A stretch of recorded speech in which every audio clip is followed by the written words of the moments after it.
Showcasing the rampant misogyny in Westeros has been a large part of House of the Dragon.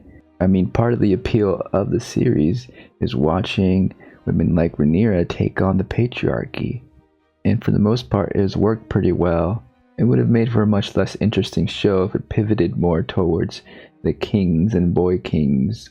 The sexism on display by these men who are reluctant to be led by women is getting tiresome, maybe intentionally so, but thematically it's becoming a bit heavy-handed, particularly in these council meetings with Rhaenyra. And so again, this week's episode, if we go back to Team Green, we see how these themes are better addressed, I think.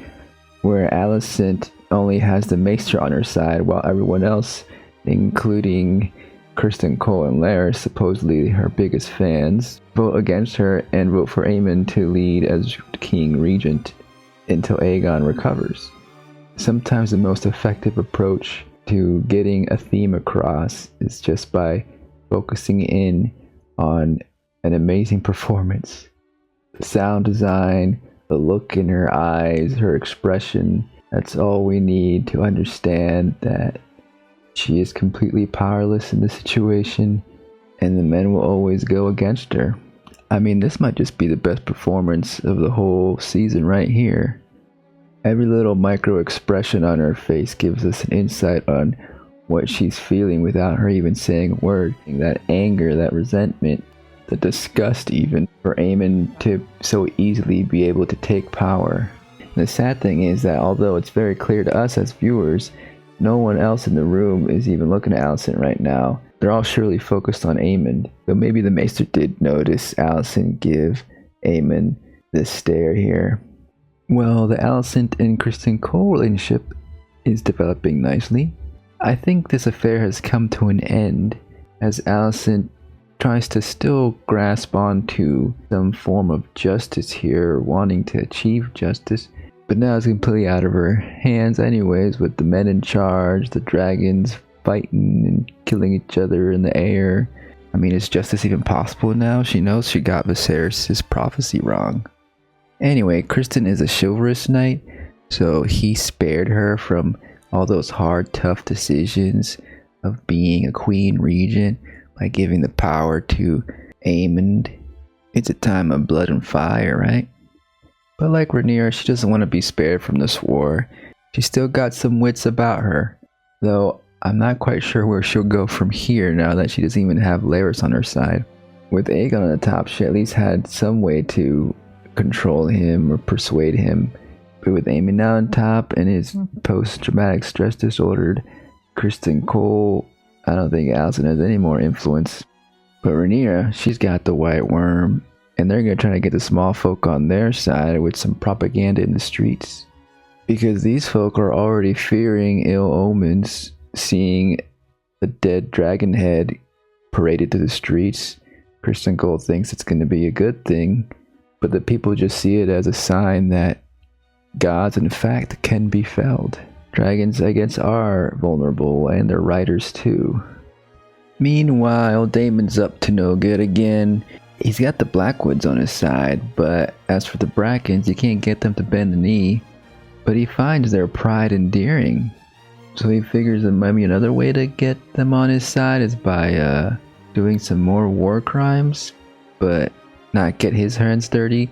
You know, as usual, he doesn't want to get his own hands dirty for such vile, atrocious acts, like, you know, maybe murdering a baby. He commands his Blackwood dude to do something horrible to get the Brackens to fear and bend the knee, I guess. You know, he gets woken up in the middle of the night by other townsfolk and lords who are upset of his barbarity. You know, they're definitely not going to side with him now. Pretty bad timing, because they interrupted one of his sex dreams with his mom. Yeah, Daemon doesn't seem to be learning any lessons. He just keeps fumbling around, trying to use fear and violence to get people to bow down to him. But he underestimates these people's resolve. Maybe the resident witch could show him the light. She's berating him for being such a cool ruler. You know, though he says he's better than the alternative, that being Aegon or now Aemond, actually. But yeah, here he admits that he actually wants to be king and take the throne over Rhaenyra. That's been his goal all along, no surprise. Rhaenyra suspected as much, since she did send one of her guys to come visit Daemon and report back to see what Daemon's intentions really are. But to what extent is Alice's witchy magic influencing Daemon here? She certainly has some insight on his dreams, sometimes even appearing in them.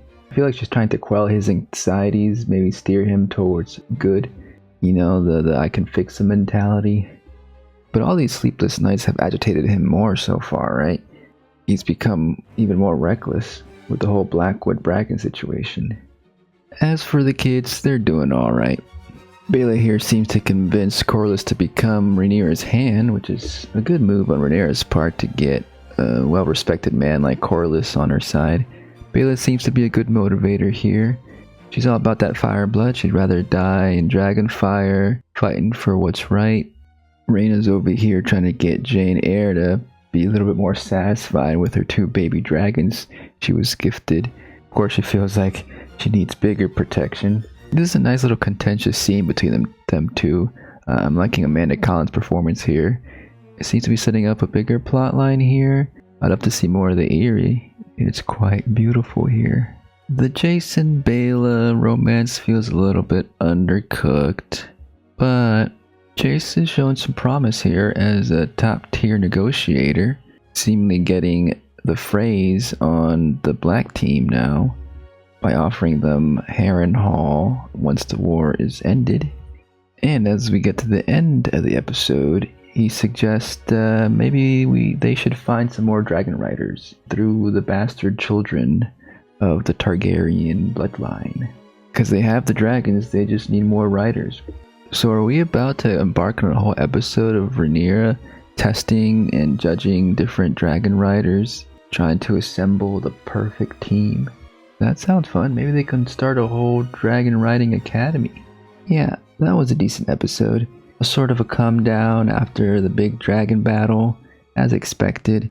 Definitely builds on the feminist themes of the series.